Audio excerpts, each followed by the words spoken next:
La pandemia ha peggiorato la condizione delle donne lavoratrici, parola di Francesca Meneghin, bambina operaia, staffetta partigiana, sindacalista, fondatrice della CISL di Treviso. A lei è dedicato il libro La ragazza della bandiera, curato dal professor Mauro Pitteri e presentato al seminario di Vittorio Veneto. 94 anni, compiuti il 1° agosto. Oggi come allora la stessa energia nel difendere la parità salariale e i diritti delle donne e delle madri. Direi che alcune battaglie finito il virus ritorneranno ad essere quelle di ieri.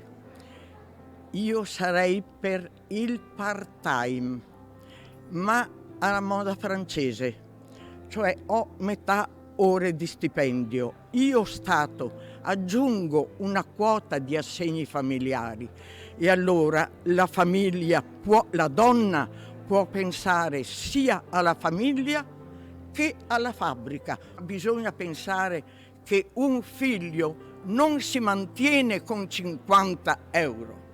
Ecco, ma neanche se va sino alle terze medie. Lotte sindacali che l'hanno avvicinata a un'altra donna di grande personalità, la castellana Tina Anselmi. Per l'Anselmi devo dire che mi ha ascoltato. Tante cose, per esempio, io non le sapevo, delle sue tragedie familiari, e mi ha veramente commosso. E adesso capisco perché sia una donna così forte, così ben voluta da tutti, anche a distanza di tanti anni. È importante ricordare, per non dimenticarsi bisogna ricordare e andare avanti. Chi credeva fortemente alla conservazione della memoria era Maurizio Cecchetto, sindacalista CISL, scomparso lo scorso anno. Non a caso il libro è dedicato a lui. Per l'attuale segretario, la storia di Francesca deve essere di ispirazione per chi oggi difende i lavoratori. Nel leggere il suo libro si scopre quanto siano d'attualità le vicende che lei ha vissuto, le battaglie che ha condotto e i diritti che ha ottenuto. Sono ancora oggi d'attualità perché i diritti non sono per sempre, bisogna lottare e combattere